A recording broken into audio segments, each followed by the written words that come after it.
terima kasih kepada Bapak Gembala dan Ibu yang sudah memberikan kesempatan dan waktu untuk kami dapat melayani dan bahkan dapat beribadah bersama-sama dengan jemaat di tempat ini. Ini kerinduan saya sudah dari dulu, Bapak Ibu. Saya sangat rindu sekali kalau boleh saya bisa jalan-jalan di KKH begitu. Karena ada teman baik saya di sini. Ada Bapak Gembala di tempat ini, juga ada Pak Matius yang di SP3 dan masih ada beberapa teman-teman lagi. Nah, puji Tuhan, Tuhan menjawab doa saya dan kemarin boleh kami mengadakan perjalanan dari Wengampu, ya menikmati perjalanan luar biasa. Puji Tuhan, tiba dengan selamat di KKH. Saya tidak tahu sama sekali KKH itu jaraknya apa, hanya dengar cerita, tapi belum pernah datang. Dan baru kali ini saya bisa di sini bertemu dengan Bapak Ibu semuanya. Nah, Bapak Gembala adalah teman baik saya. Kami sama-sama seperjuangan dalam pelayanan. Dulu juga berlatar belakang teologi, mengambil sekolah STPB, ya sekolah teologi praktika BK di Waingapu. Kami 3 tahun bersekolah dan sudah itu kami menyebar pelayanan. Ada yang ke desa, ada yang yang keluar Sumba juga ada, dan puji Tuhan kami sama-sama ada di Sumba Timur. Namun belum cukup sekolah kami begitu, karena kalau tidak ada pengakuan yang namanya sarjana, ini belum cukup itu begitu. Makanya kami sekolah orang tua. Jadi sama-sama sekolah dengan Pak Pendeta ambil teologi waktu itu. Tapi kami sudah punya pekerjaan masing-masing, sudah sangat super sibuk.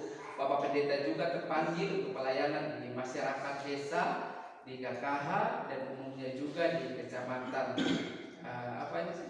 Di kecamatan Ngadungala.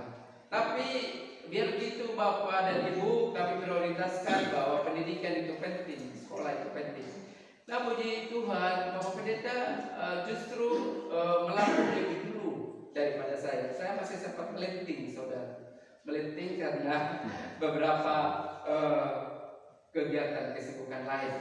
Karena di samping saya kuliah, saya juga dipercayakan di tempat saya bekerja untuk menjadi pembicara khusus untuk perlindungan anak di Sumba Timur begitu, dan berlanjut terus sampai dengan sekarang.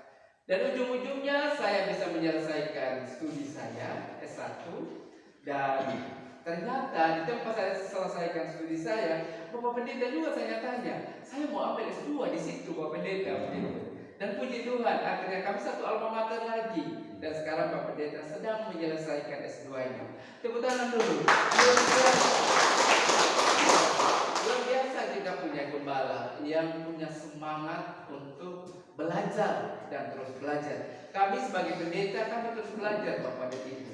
Karena ya paling tidak kita pasti kalah sama jemaat kalau akhirnya jemaat mengajar balik sama kita.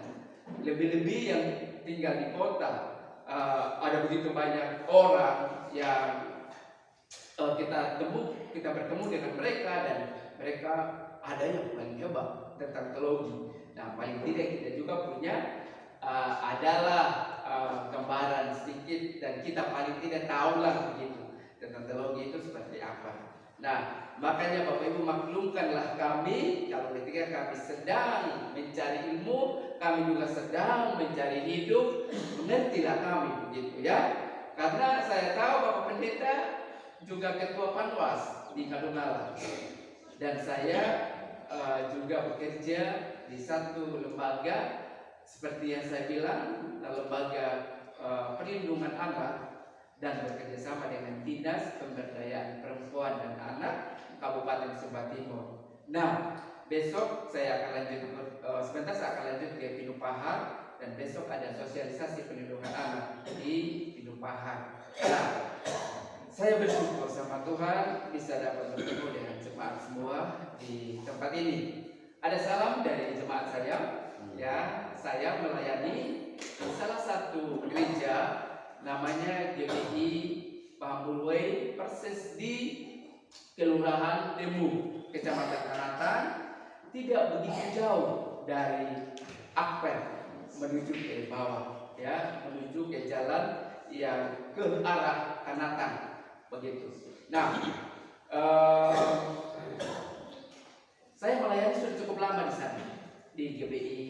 Namanya agak unik, saudara, karena tempatnya itu Pambulway. Jadi banyak orang yang akhirnya berpikir Pambulway itu ada di mana kah begitu? Apakah ada di Bongi atau adakah di Lelunggi atau di mana gitu?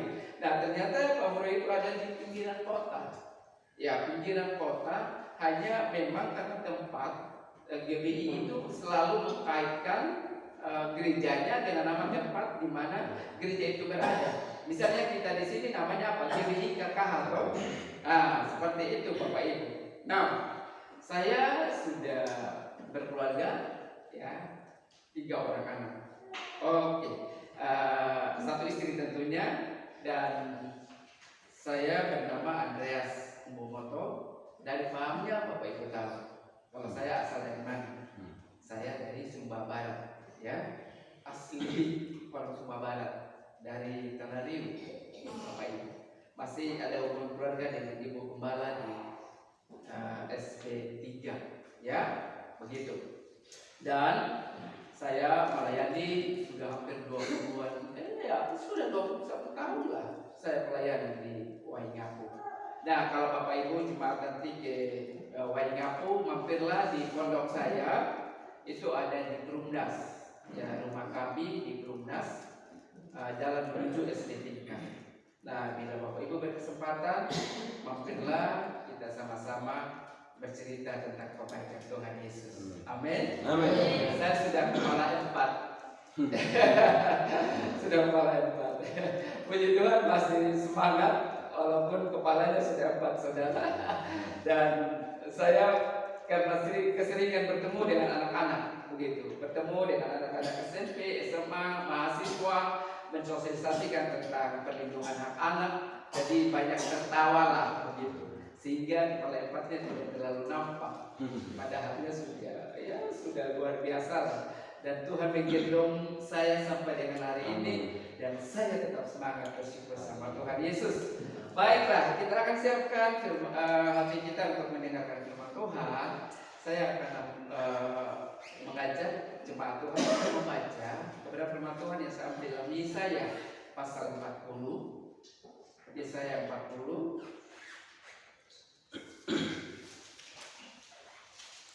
Satu ayat, kita sama-sama renungkan firman ini.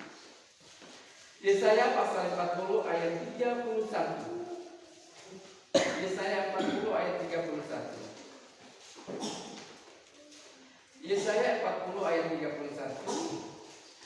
Kalau Bapak Ibu sudah temukan, saya akan bacakan untuk kita bersama-sama dengan baik. Ya, Yesaya 40 ayat 31. Demikian kebenaran firman Tuhan. Tetapi orang-orang yang menanti-nantikan Tuhan mendapat kekuatan baru. Mereka serupa raja wali yang naik terbang dengan kekuatan sayapnya. Mereka berlari dan tidak menjadi lesu.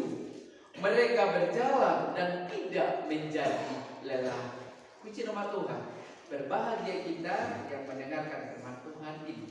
Firman Tuhan berkata bahwa rumput menjadi kering, bunga menjadi layu, tetapi firman Allah kita tetap untuk selama-lamanya. Maka berbahagialah Bapak dan Ibu yang mendengarkan kebenaran firman Tuhan, karena dari mendengarkan kebenaran firman Tuhan kita menikmati janji-janji Tuhan dalam kehidupan kita.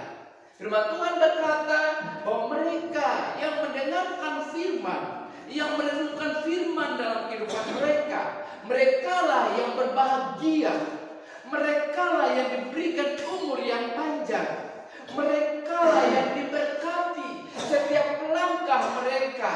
Dan mereka yang merenungkan kebenaran firman Tuhan, Mereka yang menjadi ahli waris daripada Kristus dan yang dapat memerintah bersama-sama dengan Kristus di dalam kehidupan kekekalan bersama Kristus. Maka berbahagialah kita yang mendengarkan kebenaran firman Tuhan. Firman Tuhan ini saya berikan tema atau judul kuasa tak terbatas. Ya, kuasa Tuhan tidak terbatas di dalam kehidupan setiap umatnya, di dalam kehidupan setiap anak-anak Tuhan. Dikatakan bahwa di dalam setiap kehidupan kita yang adalah anak-anak Tuhan, yang percaya kepada Tuhan, ketika kita mengaku Tuhan sebagai Allah dan Juru Selamat dalam kehidupan kita, dan Tuhan berkata ketika mulut mengaku dan lutut bertekuk kepada Tuhan, maka dikatakan firman Tuhan, kasih setia Tuhan tetap untuk selama-lamanya di dalam kehidupan setiap manusia, dan termasuk di dalamnya kuasa tak terbatas akan menjadi bagian dan milik daripada setiap anak-anak Tuhan yang mengaku Yesus adalah Tuhan dan yang bertekuk lutut bahwa Dia Allah yang hidup. Ya, saudara sekasih dalam Tuhan Yesus Kristus, dalam kehidupan kita Tuhan punya rencana, dan rencana Tuhan itu tanpa batas. Dia menentukan kehidupan saudara. Dikatakan Dia mengenal saudara sejak saudara dalam kandungan. Firman Tuhan berkata bahwa Aku telah mengenal engkau sejak dari dalam kandungan hingga saat ini. Yang artinya firman Tuhan di sini sangat jelas sekali bahwa setiap anak-anak Tuhan, Tuhan telah merencanakan kehidupannya sejak dia dalam kandungan. Makanya kelahiran saudara tidak pernah ada yang tidak disetujui Tuhan. Kelahiran saudara tidak pernah ada yang tidak dipantaskan Tuhan dalam kehidupan saudara. Kadang-kadang kita berpikir bahwa ini anak haram. Kadang-kadang kita berpikir anak ini tidak diinginkan kelahirannya. Kadang-kadang kita berpikir anak ini tidak punya ayah, anak ini tidak punya ibu, dan anak ini adalah anak yang tidak layak, anak yang diabaikan dan lain sebagainya. Saya mau bilang kepada saudara bahwa setiap orang itu telah direncanakan Tuhan menurut rancangannya di dalam kehidupan setiap manusia. Dan rancangan Tuhan dalam kehidupan manusia itu tanpa batas. Rencana Tuhan dalam kehidupan manusia itu tanpa batas.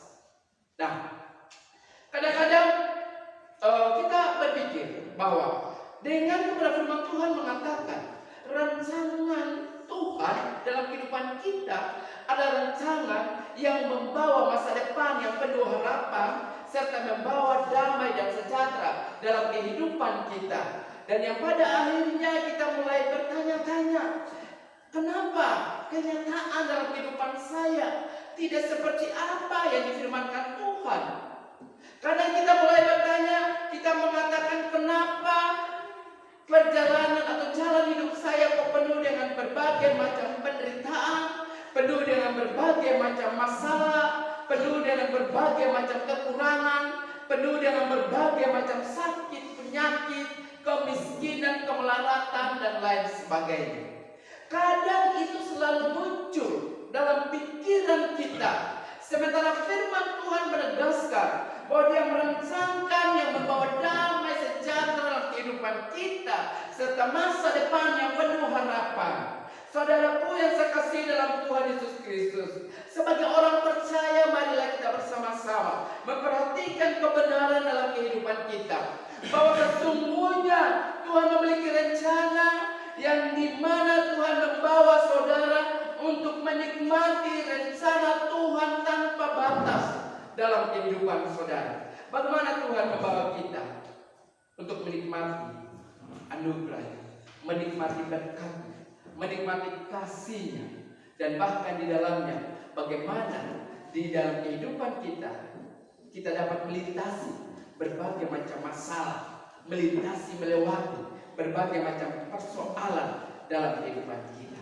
Firman Tuhan berkata bahwa kita terbang tinggi tanpa batas. Orang-orang yang menanti-nantikan Tuhan itu akan dibawa naik terus, dibawa naik terbang tinggi, menikmati kasih dan setia Tuhan. Dikatakan bahwa orang-orang yang menanti-nantikan Tuhan, maka mereka adalah orang-orang yang mendapatkan kebaikan, mendapatkan kasih, mendapatkan pertolongan dalam kehidupan mereka. Dan orang-orang inilah yang terus naik terbang menuju kepada sebuah rancangan Tuhan yang luar biasa dalam kehidupannya.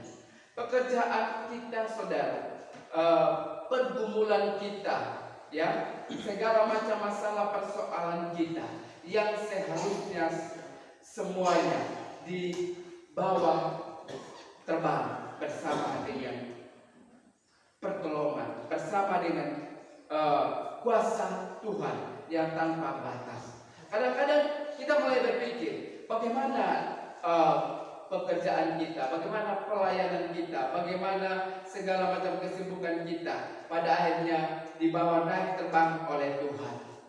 Dikatakan firman Tuhan bahwa dengan kekuatan sayapnya Tuhan akan menghantar saudara untuk menikmati sebuah rencana Tuhan yang tanpa batas. Dan bahkan rencana Tuhan tanpa batas itu yang pada akhirnya mendatangkan sebuah kebaikan, mendatangkan sebuah kedamaian dan kesejahteraan, serta bagaimana kita dapat menikmati berkat-berkat Tuhan di dalam kehidupan kita. Berarti kunci daripada orang-orang yang menanti-nantikan Tuhan, di mana mereka akan mendapat kekuatan baru dalam menikmati anugerah Tuhan, dalam menikmati berkat-berkat Tuhan. Dengan begitu, saudara, bahwa sesungguhnya kenyataan yang dihadapi oleh setiap manusia, Tuhan punya rencana untuk membawa kita menikmati kuasa Tuhan tanpa batas dalam kehidupan kita, dan di mana Dia menjanjikan berkat-berkatnya secara luar biasa dalam kehidupan saudara. Firman Tuhan berkata dalam Ulangan 28 ayat 12 sampai 13, di mana dikatakan bahwa di sana ada pernyataan Tuhan tentang berkat yang dijanjikan Tuhan kepada kaum Israel. Berkat-berkat itu dikatakan bahwa Tuhan memberkati seluruh kehidupanmu, Tuhan memberkati segala usahamu, Tuhan memberkati segala hasil pertanianmu. Dan bahkan dikatakan Tuhan memberkati engkau, bukan lagi ekor, tetapi engkau menikmati janji Tuhan, engkau akan menjadi kepala di dalam kehidupanmu.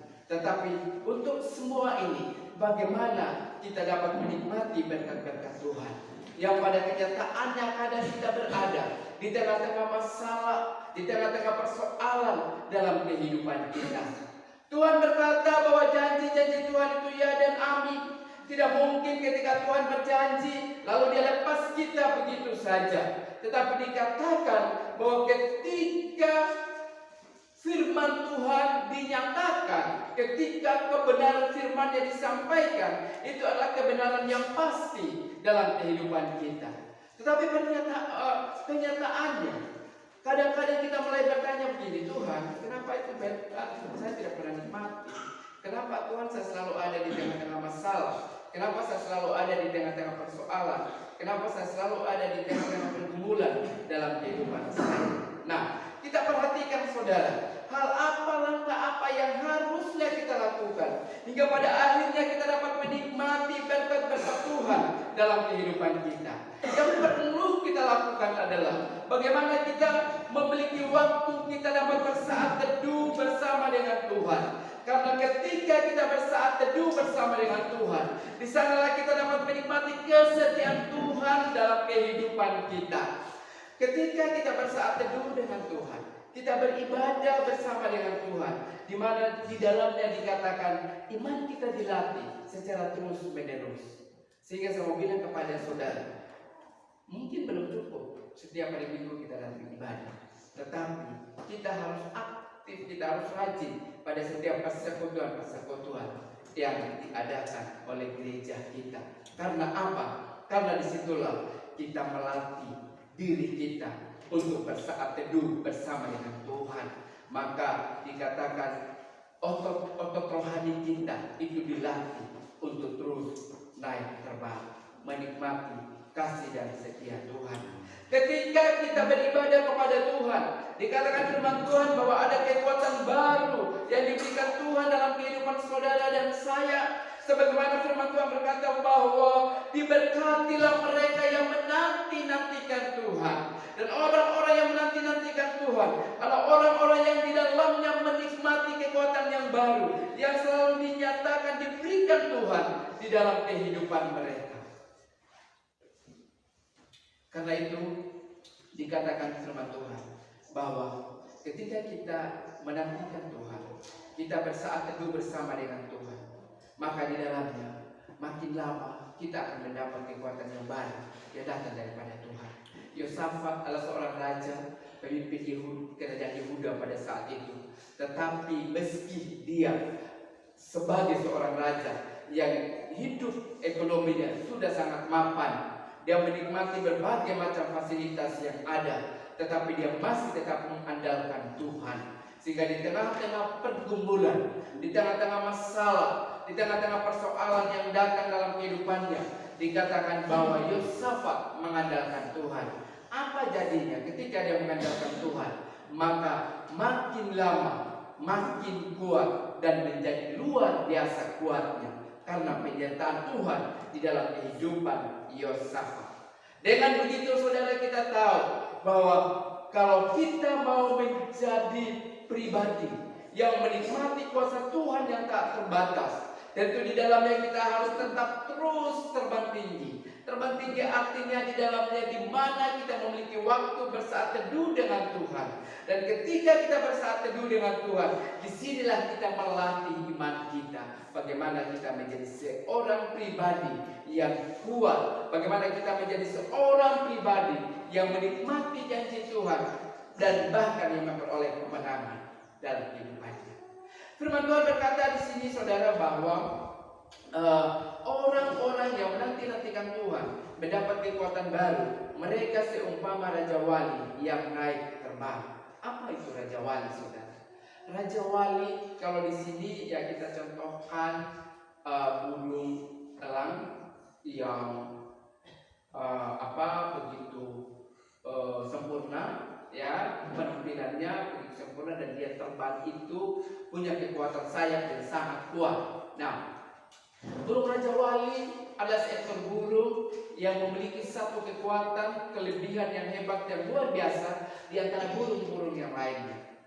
Ketika burung Raja Wali terbang tinggi, maka dikatakan bersamaan dengan dia terbang tinggi, maka angin tofan datang melanda dia, menghempas tubuhnya. Tapi ketika menghempas dia akan terus naik tinggi dan terus naik tinggi sampai dia melintasi badai, ya, dan dia aman. Nah, kenapa Tuhan mencontohkan bahwa kita bagikan burung Raja Wali, yang artinya di sini menjadi bahan perenungan bagi saudara dan saya bahwa di dalam kita mengiring Tuhan, mengikut Tuhan, tentu kita tidak terlepas daripada pergumulan, tidak terlepas daripada masalah dalam kehidupan kita. Tetapi orang-orang yang melatih otot-otot kesetiaannya kepada Tuhan, yang melatih imannya kepada Tuhan, dia akan tetap kuat meski di tengah masalah, meski di tengah persoalan di dalam kehidupannya. Burung Raja Wali itu adalah salah satu burung yang sangat cerdik, sangat pintar, saudara.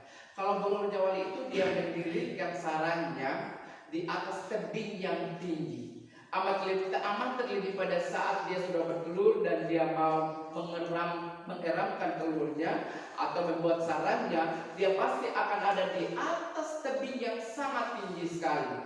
Dan lebih luar biasanya bahwa ketika anak-anak burung Raja Wali sudah mulai muncul bulu-bulunya dan tiba waktunya untuk dia dilatih untuk terbang, maka induk Raja Wali ini dia akan melepaskan burung Raja Wali jatuh ke bawah dari tebing yang sangat tinggi, jatuh ke bawah. Dan ketika dilepaskan jatuh ke bawah, induk Raja Wali dia akan lari mendahului anaknya. Dan ketika anak Raja Wali mau hendak jatuh sampai ke tanah, maka induk Raja Wali menyambarnya kembali dan mengangkatnya, membawanya kembali di sarangnya. Begitu dia lakukan secara berulang-ulang, begitu dia lakukan secara terus-menerus, sampai pada akhirnya otot-otot daripada burung Raja Wali menjadi kuat dan dia bisa terbang sendiri. Nah, ini aplikasinya dalam kehidupan kita sebagai orang Kristen. Dalam hidup kita, pasti kita tidak lepas daripada tantangan, tidak lepas daripada persoalan. Tetapi tahukah saudara, bahwa ketika kita sedang dalam masalah, dalam persoalan, adakah Tuhan membenci kita? Adakah Tuhan meninggalkan kita? Adakah Tuhan tidak peduli kita? Saya mau bilang kepada saudara, sebenarnya bukan begitu maksudnya Tuhan. Kalau kita mau menikmati rencana Tuhan yang tanpa batas dalam kehidupan kita, maka Dia akan latih kita dulu, saudara. Dan ketika Dia latih, itu tidak mudah. Ketika Dia latih itu tidak gampang. Karena Dia lepas kita. Ketika saat kita merasa bahwa kita dilepaskan oleh Tuhan, kita ditinggalkan Tuhan, kita mulai berteriak, kita mulai mengatakan, Tuhan kenapa Kau tinggalkan saya, dan lain sebagainya. Tapi tahukah saudara, sesungguhnya Tuhan sedang memapah saudara, menunggu dan memapah saudara, menunggu dan siap menyambut saudara untuk membawa saudara kepada kemenangan berikutnya. Saudara, persoalan dan masalah datang dalam kehidupan kita tidak dalam arti bahwa Tuhan tidak peduli kehidupan kita, tapi Dia mau supaya saudara naik kelas. Orang yang naik kelas adalah orang yang harus melewati ujian dalam kehidupannya. Makanya anak-anak kita, saudara, kalau misalnya mereka sudah sampai masanya untuk semester, untuk ujian, mereka pasti akan diuji, begitu. Dan hasil daripada ujian inilah yang menentukan mereka naik kelas. Kenapa banyak orang yang tidak mengerti rencana Tuhan dalam kehidupan mereka? Karena mereka berpikir bahwa ketika sedang mereka ada dalam masalah, Tuhan tidak peduli mereka, Tuhan tidak mendengarkan mereka, dan bahkan Tuhan mengabaikan mereka dalam kehidupan mereka. Tapi saya mau bilang kepada saudara, bahwa itu adalah cara Tuhan bagaimana mendewasakan saudara, agar otot-otot iman saudara menjadi kuat. Saudara menjadi seseorang yang memiliki iman yang kuat, yang hebat. Karena dikatakan dengan ketika kita melatih iman kita, maka kita akan menikmati berkat Tuhan jauh lebih dahsyat dalam kehidupan kita. Maka dalam kehidupan saudara dan keluarga kita, dalam rumah tangga kita, kadang-kadang ada proses yang kita lewati. Saudara, saya dalam kehidupan saya melayani Tuhan, saya menikmati berkat Tuhan yang luar biasa. Tapi di samping itu, saya menikmati proses Tuhan yang tidak kalah banyaknya dalam kehidupan saya. Proses itu datang secara berulang-ulang dalam kehidupan saya. Bayangkan saudara, anak saya yang pertama, dia waktu lahir itu 1 tahun dia sehat, segar, wow, sangat perfect begitu ya, sangat ganteng, luar biasa, mukanya persis dengan saya, tapi kulitnya lebih terang dan dia lebih ganteng sedikit dari saya. Nah, setelah umur 1 tahun ke atas, saya lihat tanda-tanda dia sakit. Gitu. Akhirnya dia tidak bisa jalan, saudara. 2 tahun tidak jalan, 3 tahun mau masuk 3 tahun juga belum bisa jalan. Dituntun tidak mau, begitu. Dan saya bilang, kok aneh ini anak begitu, tidak mau jalan, dia tidak tidak dia tidak mau melatih dirinya untuk jalan begitu. Dan kami tuntun dia juga tidak mau, karena rupanya dia seperti kekurangan gizi begitu. Kakinya mengecil, perutnya membuncit besar, tangannya juga mengecil, dadanya kelihatan tulang-tulang, seperti benar-benar dia busuk lapar begitu. Dan saya dan istri dengan penuh kasih rawat dia. Bayangkan saudara, selama itu dia 2 sampai 3 tahun itu dia BAB saja, atau buang air besar saja, atau ketika dia poe itu tidak bisa dia poe dengan normal. Dia harus dibantu dengan obat yang namanya Dulcolax. Maaf, obat yang dibantu dengan obat Dulcolax itu dimasukkan di luburnya. Sudah dimasukkan di luburnya, maka obat itu bereaksi, perut ini yang buncit membesar, dia keluarkan kotoran. Baru itu kotoran keluar semua. Itu baru dia mulai bernapas lega, bernapas ini. Aduh, puji Tuhan, dia sudah segar. Kalau sudah buang kotoran, dia bisa bermain. Kami bawa di dokter. Dokter bilang anak ini punya kelainan pencernaan dan kemungkinan besar umur atau usia anak ini sangat pendek. Ya, syukur-syukurlah kalau dia bisa sampai remaja gitu. Mungkin tidak sampai di usia remaja. Paling dia 5-4 tahun dia meninggal begitu. Dan itu pergumulan kami. Benar-benar kami terpukul dengan keadaan anak ini, saudara. Dan ketika saya di gereja, saya bilang sama Tuhan.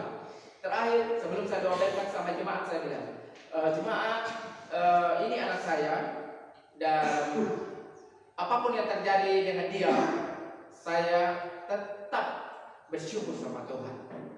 Mau mungkin dia tidak bisa jalan, tidak apa-apa, saya bilang, karena dia sudah 3 tahun lebih tidak bisa jalan. Dia tidak bisa jalan apa-apa. Karena tetangga-tetangga kami sudah bilang, oh itu Pak Pendeta punya anak lumpuh begitu. Jemaat juga pun mengatakan, ada Pak Pendeta itu lumpuh, tidak bisa jalan begitu. Dan kami mendengar itu memang sakit gitu. Sakit hati juga ketika pikiran kenapa bisa sampai seperti itu. Tapi kami terus berdoa. Saya bilang kita berharap sama Tuhan. Ini merupakan proses yang Tuhan berikan dalam kehidupan kita. Dan ketika sebelum saya doakan, saya ingat waktu itu, sebelum saya doakan, saya bilang sama jemaat, apapun yang terjadi dengan anak saya bersyukur sama Tuhan. Dan akhirnya besoknya hari Senin, saudara, bisa saja dari sofa dan tempat duduk dia, bisa saja dia turun dari sofa dan dia buang langkah 1 langkah. Anak yang tidak dituntun sama sekali, tapi ajaibnya saat itu dia bisa berdiri dan dia buang langkah 1 langkah. Saat itu saya melihat dia, saya sudah melompat, saya kegerangan, saya berteriak sama Tuhan. Saya bilang, Tuhan Yesus terima kasih, anak saya Pak bisa jalan, anak saya jalan. Saya bilang begitu. Besoknya lagi, hari kedua melangkah 2 langkah lagi. Hari ketiga seterusnya melangkah 2-3 langkah, mulai tanpa dituntun, saudara. Tapi dia bisa melangkah berjalan. Dan saya bilang ini mujizat Tuhan yang luar biasa. Saudara, ketika kita mengandalkan Tuhan, itu proses pasti akan datang. Jadi tidak dalam arti menjadi orang Kristen, menjadi orang yang percaya Tuhan kita bebas dari masalah. Tidak.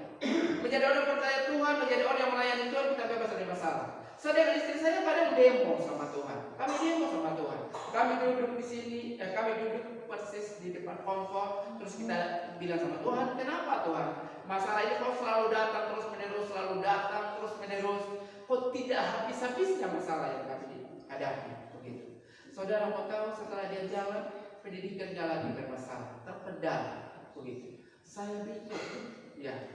Dan bahkan guru-guru mengatakan dia harus sekolah khusus kan. Karena kalau tidak sekolah khusus, anak ini dia tidak bisa mengikuti pelajaran dengan teman-temannya yang lain. Itu saya diproses lagi sama Tuhan. Selesai saudaraku, dia masuk di sekolah umum, tamat di SMK 2, dia ambil jurusan teknik komputer, habis itu teknik dan jaringan. Sudah gitu saya kuliahkan dia di Unwina, sekarang dia ambil teknik informatika. Kuliah di Unwina 2 minggu lalu ada lagi sakit yang dialami, kelenjar tiroid di sini. Kelenjar tiroidnya dari dalam, bukan dari luar. Kalau dari luar itu bisa dioperasi, tapi kelenjar tiroid dari dalam itu hanya bisa diobati, hanya bisa dia minum obat saja. Minum obat selama 12 bulan. Sekarang baru bulan pertama. Bayangkan saudaraku, dia harus berobat lagi. Saya bilang, Tuhan, kok itu proses tidak habis-habisnya. Tapi ketika tengah malam saya merenungkan kebaikan Tuhan, Tuhan mengatakan, kau mau naik kelas. Kalau kau mau naik kelas, kau harus diproses. Dan tidak gampang memang proses yang kau lewati, Tuhan mengatakan. Dan saya bilang, ya Tuhan, saya terima proses ini. Karena saya tahu bahwa kuasa tanpa batas. Saya percaya Tuhan ajaib, luar biasa. Saudara, banyak mujizat yang Tuhan nyatakan dalam kehidupan dan keluarga kami. Saya sendiri pernah mengalami penyakit, apa istilahnya, penyakit apa istilah dokternya? Itu yang tangan gemetar, saudara. Ya. Jadi kalau saya tulis tangan gemetar. Terus saya melayani tangan gemetar. Pegang Alkitab juga semua gemetar begini. Sampai di hatiku saya bilang, Tuhan, saya ini Tuhan punya rencana kan untuk saya mau melayani Tuhan. Dan Tuhan punya kuasa tanpa batas itu. Nah, bagaimana dengan saya? Saya berdiri di tengah-tengah orang banyak, lalu dengan tangan gemetar, kepala juga ikutan gemetar. Orang bilang saya ini gugupan begitu. Padahal kenyataannya memang begitu adanya begitu. Bagaimana ini Tuhan? Saya protes sama Tuhan, tolong saya Tuhan. Saya mau melayani Tuhan gitu. Dengan menangis saya berseru, saya berteriak sama Tuhan, dan akhirnya saudara mau tahu Tuhan ubah. Sehingga sekarang saya pegang ini pun, coba saudara lihat, tidak komentar lagi kan? Saya coba pegang ini Alkitab pun tidak komentar lagi. Coba. Kalau dulu begini, ini saudara tangan saya komentar begitu. Dan saya pikir ini tantangan yang luar biasa itu dalam kehidupan saya. Tapi saya berpikir bahwa memang kalau mau naik kelas harus begitu, saudara. Saya berpikir gini, kalau mau naik kelas harus begitu. Jadi saudara, kalau mau menikmati berkat Tuhan dalam kehidupan saudara, ingat ada proses. Proses inilah yang membawa saudara terbang tinggi, makin tinggi, dan terus naik ke atas untuk menikmati berkat-berkat Tuhan dalam kehidupan saudara. Apa yang membuat Ishak pada akhirnya Ishak menjadi orang yang kaya, sangat kaya, dan orang yang terus menikmati kekayaan dalam kehidupannya. Dikatakan dalam Kejadian 26 ayat 13, dan orang itu menjadi kaya, bahkan kian lama kian kaya, sehingga ia menjadi sangat kaya. Karena apa, saudara? Karena hidupnya diberkati oleh Tuhan ketika dia mengizinkan proses dalam kehidupannya. Jadi mengikut Tuhan itu juga saudara ada proses dalam kehidupan kita. Jangan berhenti mengikut Tuhan ya. Mungkin saat ini kita sedang menghadapi situasi masa paceklik yang sangat hebat. Saya ketika ke KUET, ketika saya ke Katala Hamuligung, barangkali kerjasama dengan TP3 P2KB, di situ sampai saya ke Lewa, di situ saya lihat di sepanjang pinggir sungai, saya lihat orang-orang sedang sibuk-sibuk merendam iwi, sibuk-sibuk merendam iwi terus dijemur dan nanti akan dikonsumsi menjadi makanan. Saya bilang, Tuhan, begitukah kesulitan yang melanda Sumba ini? Begitu, kesulitan yang melanda Sumba. Apa maksud Tuhan sebenarnya semua ini? Begitu. Saudara, kadang kita berpikir bahwa mengikut Tuhan kita akan merasa lebih baik. Betul, kita merasa lebih baik, tetapi ada proses di dalamnya. Proses itu tidak mudah, proses itu tidak gampang dalam kehidupan kita, saudara. Dan masa paceklik sekarang yang kesulitan yang datang dalam kehidupan kita kadang-kadang membuat kita mulai berpikir, mulai memilih, apakah saya mau ke gereja, ataukah saya ke kebun, ataukah saya mau pergi cari makan. Saya berterima kasih sama jemaat PKH, masih banyak loh, luar biasa banyak. Kalau sampai ibadah dengan jumlah begini, ini luar biasa. Di pedalaman kalau saya pergi, ya hanya berapa orang, dan selalu saja gembala yang mengatakan sebenarnya kami banyak, tapi mereka yang lain tidak datang gereja. Kenapa tidak datang gereja? Ya karena mereka sibuk dengan segala pekerjaan mereka. Lalu saya lihat di sini bapak-bapak paling banyak juga. Wih, luar biasa, hebat sekali bapak-bapak juga bisa datang. Saudara, di gereja-gereja yang lain, termasuk di tempat saya layani, bapak-bapak susah sekali didorong untuk datang gereja. Begitu, susah sekali didorong untuk datang gereja. Tapi di sini saya lihat Jemaat luar biasa, punya semangat. Ingat, masa pacek itu bagian daripada proses hidup untuk kita naik terbang tinggi, menikmati berkat-berkat Tuhan dalam kehidupan kita. Terbang tinggi itu saudara, kita butuh bayar harga dalam kehidupan kita. Contohnya saudara Rasul Paulus, di mana dikatakan dalam Filipi 2 ayat 12, tetaplah kerjakan keselamatanmu. Jadi ketika saudara mau menikmati kuasa Tuhan tanpa batas, kerjakanlah keselamatanmu secara terus menerus di dalam kehidupanmu. Mengerjakan keselamatan secara terus menerus dalam kehidupan kita melalui apa saudara? Melalui kita bersaat teduh bersama dengan Tuhan, melalui kita persekutuan bersama dengan Tuhan, melalui kita beribadah bersama dengan Tuhan, dan disitulah bentuk daripada kita mengerjakan keselamatan kita secara terus menerus. Karena seperti tadi yang saya bilang, kami ini sudah sekolah berapa tahun sekolah teologi, tapi belum cukup, kami harus sekolah lagi. Sama halnya dalam kehidupan kita. Kita mengenal Tuhan, lalu kita mengerjakan keselamatan tidak sekali, tetapi secara terus menerus di dalam kehidupan saudara dan saya. Dan dengan begitu ketika kita mengerjakan keselamatan secara terus menerus dalam kehidupan kita, kita akan selalu mendapatkan kekuatan yang baru di dalam hidup kita. Di mana dikatakan Rasul Paulus bahwa terbang tinggi, di mana di situ kita salah satunya selain kita mengerjakan keselamatan kita secara terus menerus, kita juga dapat menjadi orang yang memiliki kehidupan yang baru dalam hidup kita. Saudara, hidup yang baru ini juga bagian daripada proses Tuhan untuk kita menikmati berkat Tuhan yang berkelanjutan dalam hidup kita.